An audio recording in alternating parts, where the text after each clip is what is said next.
What exciting adventures will we choose? We'll make new friends and make some plans. We'll post videos as we visit new lands. We'd love you to join us as we sail around in floating hotels of every brand. We're retired and it's time to cruise. Come and join us or watch our YouTubes.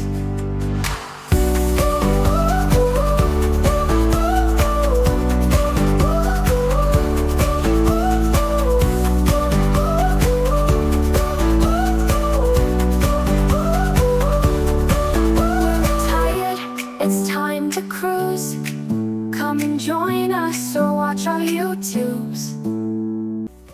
Hello again. We're Darren and Susan, and now that we're retired, it's time to cruise. Yeah, which just happens to be the name of our YouTube channel. This is our 4th video about shore excursions on our DIY world cruise. I'm starting to get pretty excited. If you want to know more about our trip, check out this video. We'd also appreciate if you like this video and subscribe to our channel. It'll be well worth it because we're less than a month away from starting our trip and we still need to do shore excursion videos for 30 some odd ports. Yeah, time seems to be flying by. I don't know where it's going. Expect to see videos coming out fast and furious over the next few weeks. Now, on to this video. Welcome to Cabo San Lucas. Ooh. This is one of my favorite ports. Yes, it is. We've been here, it feels like probably dozens of times. It always feels like hundreds, but dozens. And we still look forward to it every time. Before we discuss excursion options, I just want to share a few reasons why we like it so much.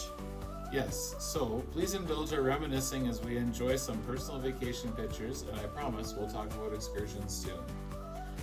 First, this is a tender port. Yeah. If you aren't sure what this means, it has nothing to do with delicious food or with lack of calluses. A tender port is one that's either too shallow or doesn't have enough docks to accommodate all of the visiting cruise ships. Cabo's port is small and shallow. The solution is quick trips by boat from ship to shore. Most of the time, the cruise lines use a few of their lifeboats for these transfers, but sometimes there's a port-supplied service using mid-sized ferry-like boats. Here's a short video clip where the crew let our son navigate the tender.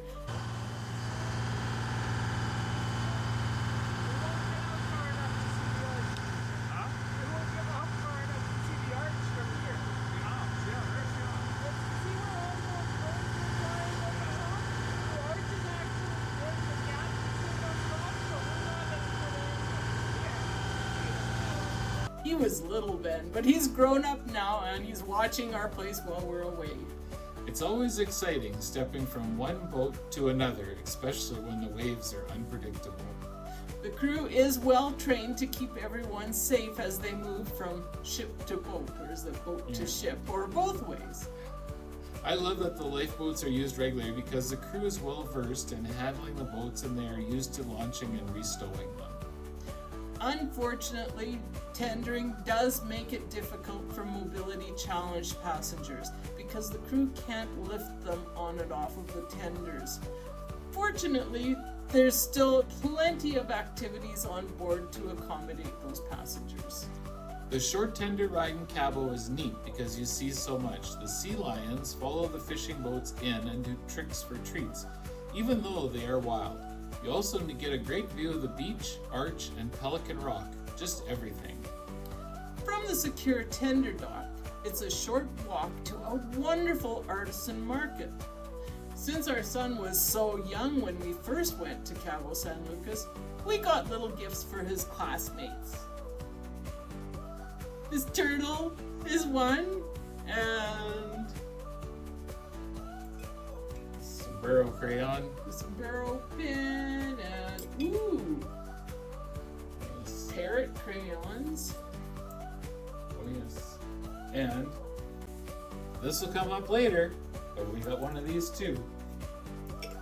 We even Got the eating got chickens. one of the chicken toys. So Cabo is fun.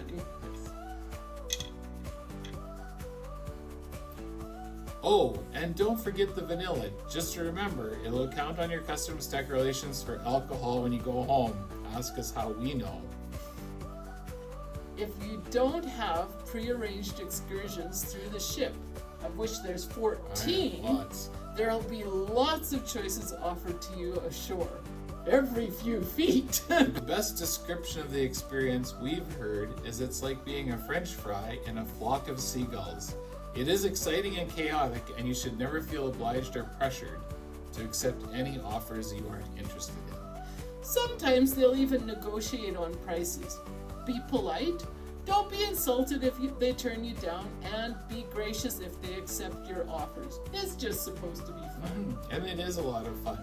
This gauntlet of vendors just solidifies one preconception about Mexico. For the most part, this seems to be the only true one. We thought Mexico would be teeming with criminals and all the other things you hear on TV, but that has never been our experience. In fact, on our first visit, I lost our passports from an insecure pocket in my shorts. I had no idea. We enjoyed our glass bottom boat ride.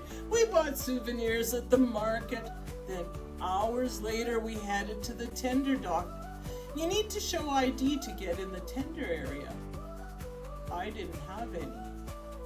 The security guard asked our names and a few other questions, knowing full well who we were, because he'd been holding our passport for hours. They'd been turned into him mere minutes after they were found by the tour operator from the glass-bottom boat. The security guard treated us kindly and returned our passports, and we were forever grateful to the kind, honest people in busy tourist zones. It is common to see armed police all over, but it's uncommon to see criminal activity at this port, in our experience. The last story we'll share about Cabo San Lucas is the best. We were invited to a destination wedding where I was one of the groomsmen. The planned trip was only a week, and we do like longer vacations. I looked up what cruises would pass through Cabo while we were at the resort, and found one on Norwegian Cruise Lines.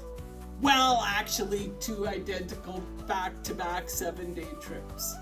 We contacted the cruise line and asked if we could book the cruise from Los Angeles, but board in Cabo, which was its first scheduled port since we were already there for the wedding.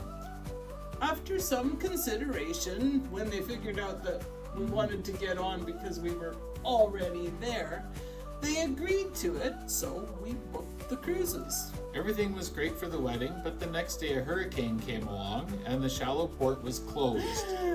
We had a few days before our ship was scheduled to come in, but with the closed port, it meant no cruise ships were stopping. Here's some post-hurricane footage of the waves and empty port. Yeah, we didn't have internet at the resort, so we were kind of in the dark. We watched the waves closely and asked every morning whether ships would be coming in. Fortunately, the day before our ship was due, the port reopened to small boats, and the next morning we were relieved to see our ship anchored in the port. Again, all was good until we got to the tender dock. We were greeted with, "Didn't you receive our emails from NCL?" Of course we hadn't, because we were at the wedding and we had no internet. Apparently the rules had changed and we were no longer allowed to board the ship in Cabo San Lucas. But since they hadn't informed us before we left for Mexico, they had some urgent discussions and decided to let us board. A very thorough and serious drug-sniffing dog checked our luggage, and we were escorted by a wonderful, efficient officer on board. And in addition, we were offered an upgraded cabin for our inconvenience. Once again, Cabo San Lucas and Norwegian Cruise Lines came up trumps. Apparently, we were the last passengers ever allowed to board a cruise ship from a foreign port. Such wonderful memories. Yeah.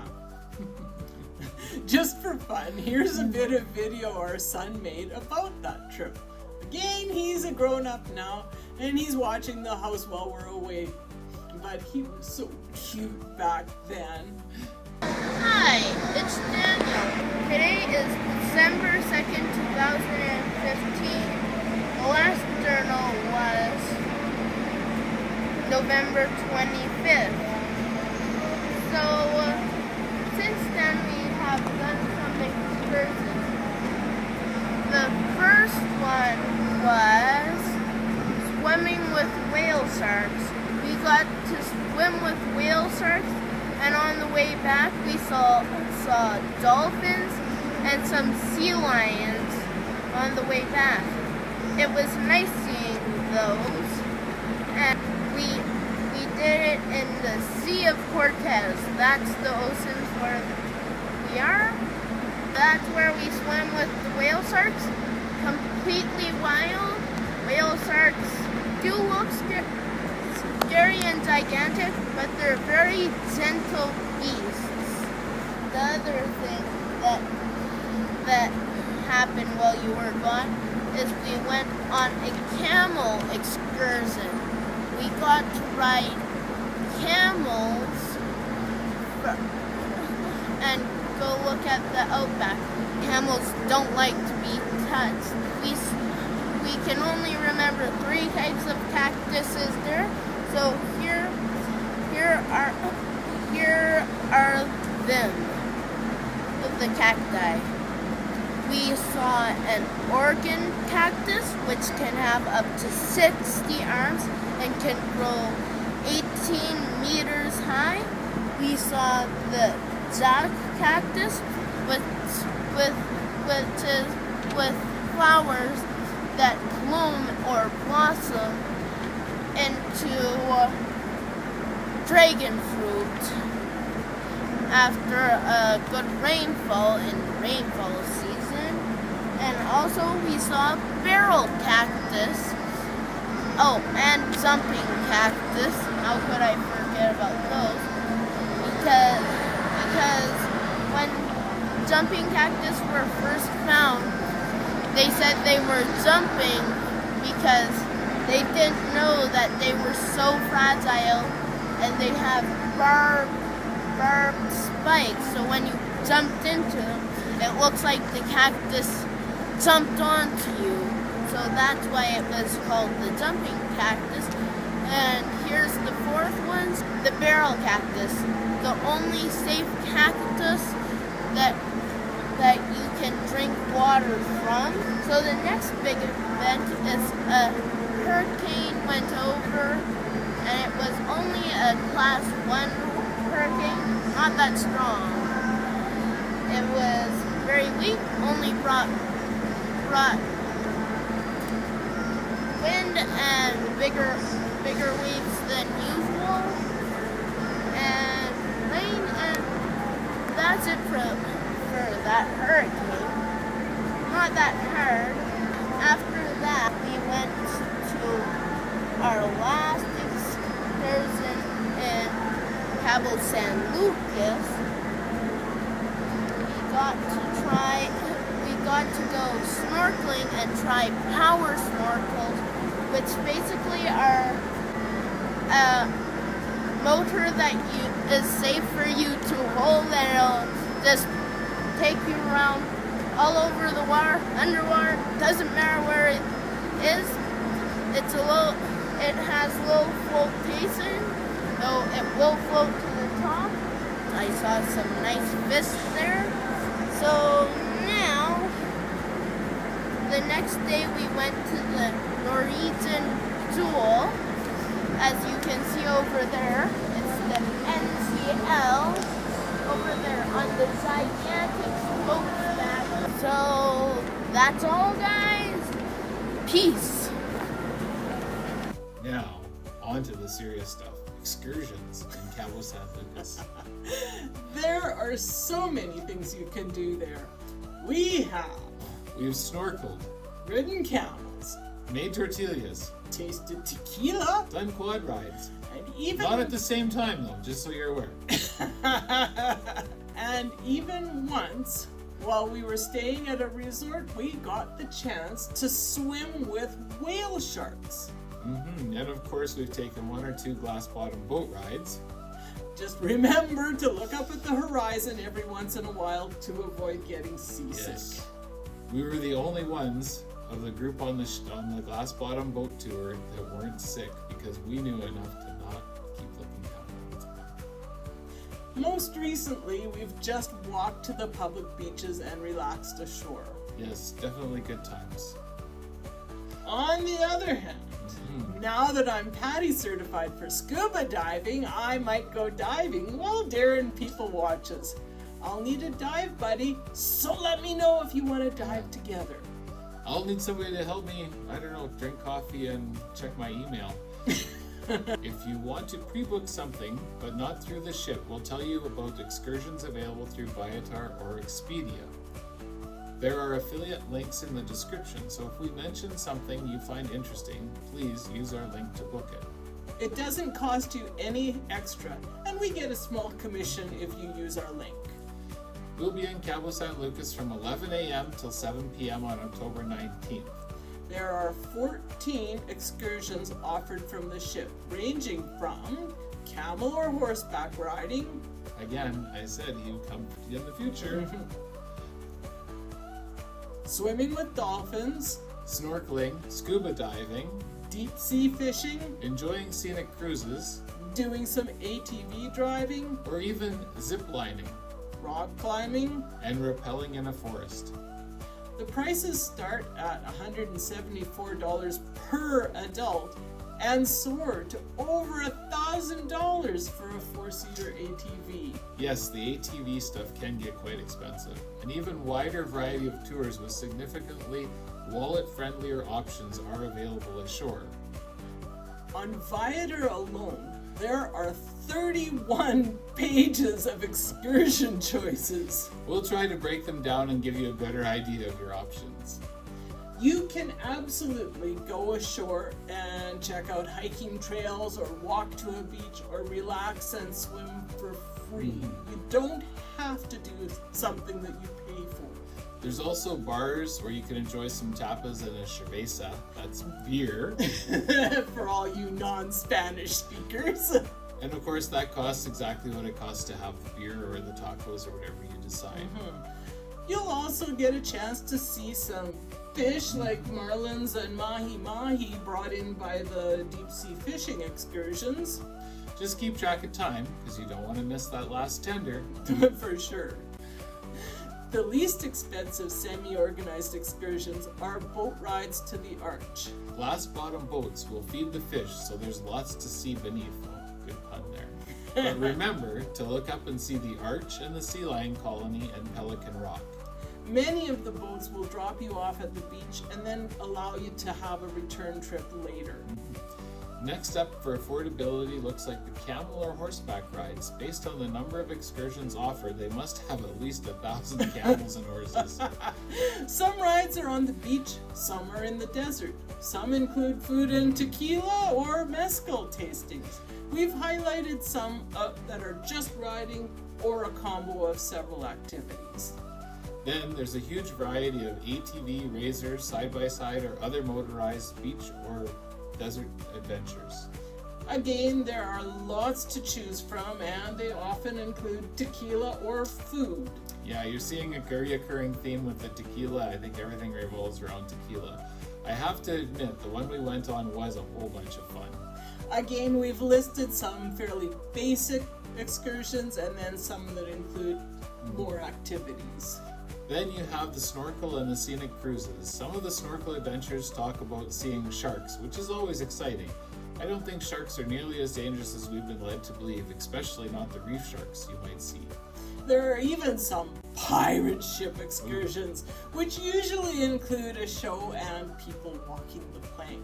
Yes. Most of these excursions, including the snorkeling ones, have unlimited alcoholic drinks, so be careful not to overindulge and get sick. Or fall off the ladder at the back of the boat and hurt yourself. That's another one of my biggest fears. Scuba tours and whale shark tours would not include alcohol. there even appears to be a semi-submarine ride to enjoy a snorkel-like experience without getting wet. We've included one of each of these to choose from. There are also some zipline adventures or surf lessons or kayaks or stand-up paddle boards. I even noticed parasailing and skydiving. Keep in mind that your travel medical insurance usually doesn't cover parasailing or skydiving, yet surprisingly does cover scuba. We've highlighted a variety of activities for you to choose from. Some of the pricier adventures are deep sea fishing or chartering a luxury yacht for a tour around. There are also city tours or town tours and food tours, scavenger hunts. I even saw a turtle release tour, but the time doesn't seem to work for our cruise. Keep in mind, most tours will include photographs and they will try to upsell pictures of your adventure. You're not obliged to buy them, but we found they make great souvenirs. And again, with the Camel, is a photo stick. So that has all the photos of our adventure when we were on our Camel tour. Surprisingly, Viator has no swimming with dolphin options, so if your heart's set on that one, you'd have to book that one from the ship. Alas, every adventure needs to end, so jump on that last tender and start recuperating to prepare for our next Mexican port. I hope you found this interesting and valuable. Thank you for watching. If you haven't already, please like and subscribe. Leave a comment to help us improve. Check out this itinerary video to see where we go next. Then, we're looking forward to making another excursion video for Puerto Vallarta. bye now. Adios. Tired, it's time to cruise. Where will we go next? What will we see? What exciting adventures will we choose? We'll make new friends and make some plans. We'll post videos as we visit new lands. We love you to join us as we sail